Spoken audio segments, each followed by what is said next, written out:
Neil, I mean, you get thousands of reviews over the years, and every year, and overwhelmingly they're good. I'm looking on Google, you've got well above 4.5 is your rating, but that does mean some of them aren't necessarily complimentary. How do you handle them?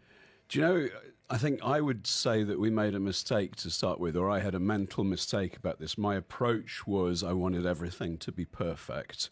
You want to project to your potential customers perfection.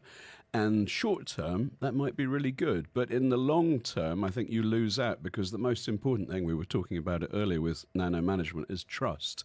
So I think it's, accept that you're human.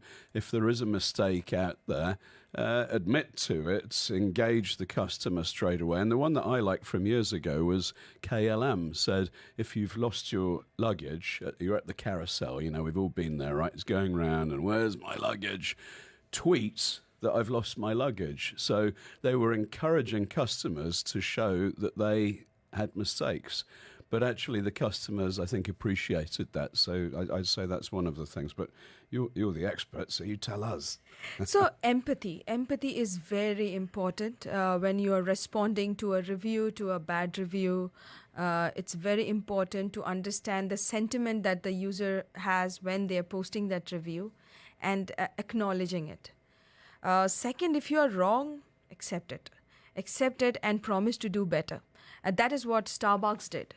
When the racial problems hit Starbucks, what they did was shut down all their stores across the country for one full day for a training exercise. And that shows commitment to getting better, doing better, trying harder. Get it right first time. I mean, look, Richard, look at Beergate in England at the moment, where if you hold up your hand straight from the start and say, hey, I made an honest mistake, but you know what, I'm trying to get things right, people are going to be a lot more appreciative. I think that the consumer now has a radar, and the younger people are, the better their radar is for being BS'd on air, right? So you need to project that you are real, and if you can do that, then people will give you a lot more forgiveness.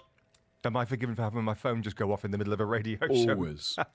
Mea culpa. That's a reference to the story in the UK at the moment where the Prime Minister and the Leader of the Opposition were filmed in what might or may not have been parties during lockdown. Exactly, and one has been pontificating about the other and then has been caught for the same thing. It's ridiculous. Yeah, it's like they just partied. They should have just said sorry and got over with it. Just say, I'm in a stressful job, I made a mistake, but please, I need to run this country. And I think that would have been a much better way. I think, from our point of view, the honesty thing is important. It's why, Richard, most of our marketing, we're not selling on price, because if you tend to sell on price, you normally are hiding something. You're normally keeping something back. You're trying to lure someone in rather than being open and honest and transparent and allowing people to make their decisions. What about malicious reviews?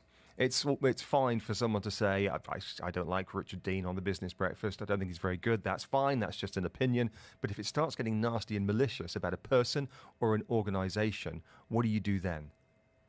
There's nothing you can do. That's the biggest challenge with having online review, and they don't go away. So the only way to deal with it is to put out more positive content and keep putting them out so that the reviews, they go down the search results. They're not going away. You can try to talk to them, try to ask them to get those reviews down. A lot of brands do that. They call people up, understand where the problem is coming from, and then ask them to take the reviews down. There are vendors on Amazon who offer free products to take a bad review down. So reviews are a huge, very, very important, and also is a big problem for brands and vendors. I mean, listen, most of the listeners to this show are probably entrepreneurs, startup people. Maybe they don't have a big team supporting them. First thing I'd encourage them to do is constantly monitor, because you need to get to that. You need to be able to react fast. You need to engage with that customer. But then that old thing that our grandfather used to tell us, rise above it. The Queen of England's always been pretty good at it. Yes, we need to adapt our ways, but if someone does get personal and you, of course, respond to it in that way, then you're going to lose the faith of everyone. If you show that you are being dignified about it and trying to engage, then I think that people will, perhaps not immediately, but in the mid and long term, appreciate that you're trying to do the right thing. What else can we do to boost our brand reputation online? We're talking mainly about bad reviews, and that's just one element of it. But what about the proactive way to boost your reputation online? So like PR, this has to be a proactive approach. You have to know where you are, where are you being represented, which kind of videos or websites your ads are going up on. For example, you see a lot of big brands advertising on fake news websites, misinformation websites. And today the consumers are becoming more and more aware, and they are asking questions. So you need to ask those questions before somebody else asks you on a public forum that why are you putting up an ad when all this information is misinformation. And those are the things that you have to be on the lookout for. That's the kind of tool that mFilterIt brings on board. We call it a brand safety tool, wherein we kind of look at whether your brand is being placed in safer environments.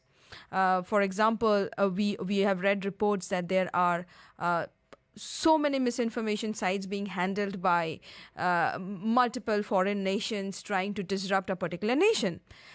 What do you do? How are they making money? They need to make money from somewhere. They're making money through ads.